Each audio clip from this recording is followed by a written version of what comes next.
A few months ago, during church service, I watched water being poured during a baptism. It was a simple moment.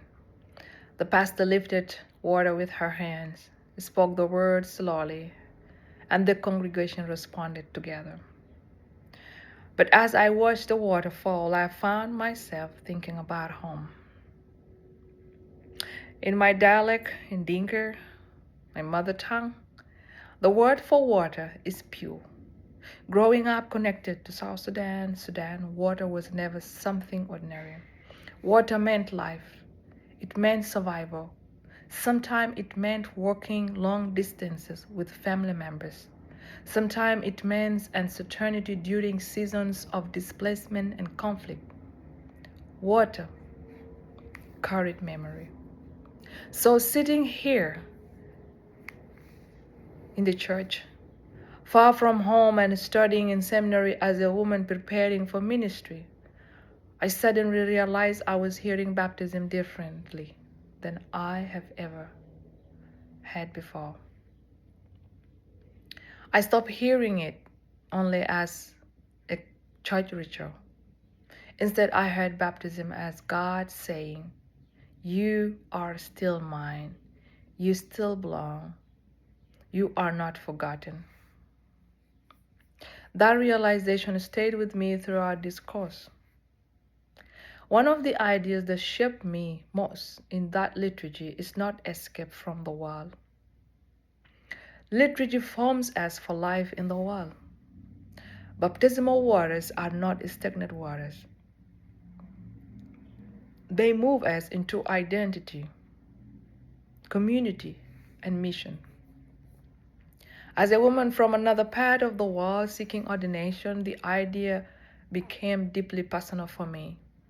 There are moments in seminary when I feel confident in my calling, and there are other moments when I quietly wondered where I belong. Studying theology in a new cultural and academic setting sometimes feels like standing between two different walls, holding together my Sudanese identity, my experiences of grief and displacement, my faith, and my hope for ministry. And in those moments, I return to baptism because baptism reminds me that before any title, before any institution, before anyone else recognizes my calling, God already called me beloved. That matters deeply to me. I remember conversation with people whose life had been shaped by suffering and displacement. I remember grieving families carrying loss quietly.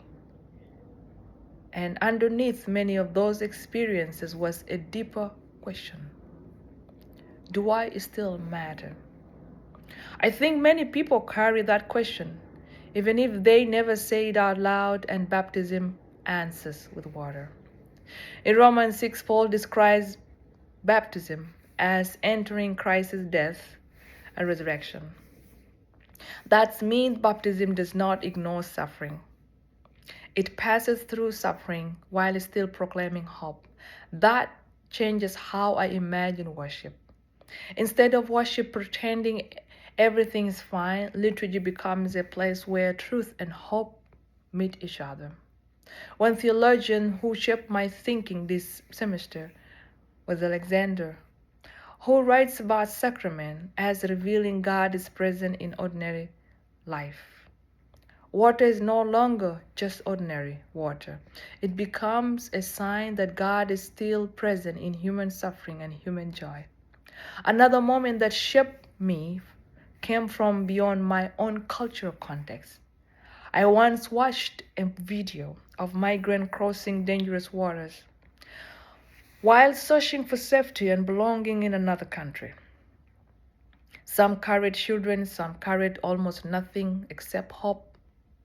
What struck me was how water represented both danger and life at the same time.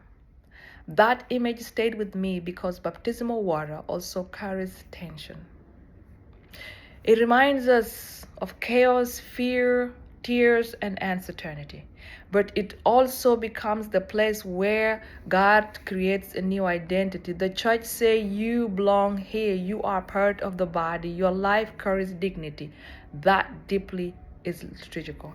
For me, liturgical imagination means learning to see ordinary things, water, bread, touch, silence as places where God reshapes human life and forms communities of hope.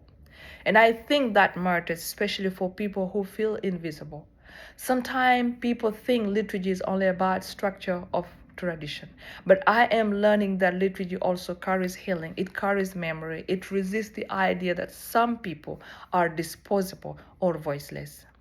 In baptism, the church publicly declares that every life matters before God. That shape how I hope to serve in ministry. I want worship to speak honestly about suffering while still making room for hope. I want worship to make space for people from different cultures, languages, and experiences.